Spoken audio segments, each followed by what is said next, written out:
Hi നമസ്കാരം, ഞാൻ സൈന്ധവിയാണ്. അപ്പോൾ ഞാൻ വന്നേക്കുന്നത് BBOSൻ്റെ പുതിയൊരു അപ്ഡേഷൻ നിങ്ങൾക്ക് തരാൻ വേണ്ടിയിട്ടാണ്. കാരണം ഇപ്പോൾ അവിടെ ജയിൽ നോമിനേഷൻ ഓൾറെഡി കഴിഞ്ഞു. അതിൽ ഏറ്റവും കൂടുതൽ വോട്ട് കിട്ടിയിരിക്കുന്ന അനുമോൾക്കും അനീഷിനുമാണ്. കാരണം അനുമോളിപ്പോൾ ഈ രണ്ടാമത്തെ തവണയാണ് ജയിലിലേക്ക് പോകുന്നതും. കാരണം ഇതിനു മുമ്പുള്ള ബിഗ് ബോസ് ഹൗസിൽ പല ആൾക്കാരും 2-3 പ്രാവശ്യം ജയിൽ നോമിനേഷന് പോയിട്ടുണ്ട്. പക്ഷെ എന്നാലും അനുമോളെ സംബന്ധിച്ച് അനുമോളപ്പോൾ അവിടെ നടത്തിക്കൊണ്ടിരിക്കുന്ന ഇതെന്ന് വെച്ചാൽ അവിടെ 3 കല്ലുണ്ട്. നമ്മൾ അടുപ്പ് കൂട്ടുന്ന മുറ്റത്ത് അടുപ്പ് കൂട്ടുന്ന ഒരു 3 കല്ല് വെക്കുമല്ലോ, അതുപോലെ 3 കല്ലാണ്. ശൈത്യ, അതുപോലെ നൂറ, ആദില, ഇവർ 3 പേരും 3 കല്ലായിട്ട് തന്നെ ഞാൻ ഉപമിക്കുന്നു. അതിൻ്റെ പുറത്തൊരു മംഗലമായിട്ടാണ് നമ്മൾ അനുമോള് കയറിയിരിക്കുന്നത്. അതിൻ്റെ അടിയിലാണ് നമ്മളെല്ലാവരും കഞ്ഞി വെക്കും, ചൂട്ടൊക്കെ വെച്ച് തീ പറ്റിക്കുക. അതുപോലെയാണ് അവിടെ ബാക്കിയുള്ളവർ അതിൻ്റെ അടിയിലോട്ട് തീ പറ്റിക്കുന്നത്. അപ്പം ഞാൻ പറയുന്നതെന്ന് വെച്ചാൽ അനുമോൾ ആ ഒരു മംഗലമായിട്ട് അവിടെ ഇരിക്കാതെ ആ മംഗലം ഉടച്ച് അനുമോൾ പുറത്തിറങ്ങി വന്ന് നല്ല രീതിയിൽ ഗെയിം കളിക്കുക. കാരണം അനുമോൾക്ക് കുറേ നല്ല ഓഡിയൻസ് ഉണ്ട്. കാരണം പുള്ളിക്കാരി ഒരു സെലിബ്രിറ്റിയാണ്. അതുപോലെ പുള്ളിക്കാരി ഒരു സീരിയൽ ഓഡിയൻസ് തന്നെ അനുമോൾക്ക് പിന്നാലെ ഉണ്ട്. പക്ഷെ അതൊന്നും അനുമോൾ മനസ്സിലാക്കുന്നില്ല. അനുമോൾ ഈ 3 കല്ലിൻ്റെ മേളിൽ അടുപ്പ് കൂട്ടിയിട്ട് അതിൻ്റെ കാലമായിട്ട് അതിനെ മണ്ടേ കയറിയിരുന്നാണ് അനുമോൾ കളി കാണുന്നതും.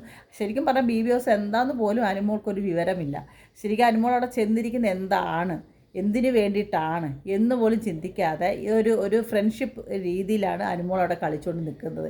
ഈ 3 പേരിടയ്ക്കാണ് അനുമോൾ നിൽക്കുന്നത്. ഈ ശൈത്യ തന്നെ പലവട്ടം അനുമോളെ പല രീതിയിലും പല കാര്യങ്ങൾ പറഞ്ഞ് നമുക്കറിയാം. അതായത് പിന്നെ നമ്മുടെ എന്താ പറയുക, അപ്പാനി ശരത്തുമായിട്ട് പറഞ്ഞ കാര്യം കഴിഞ്ഞ പ്രാവശ്യം നമ്മൾ കണ്ടതാണ്.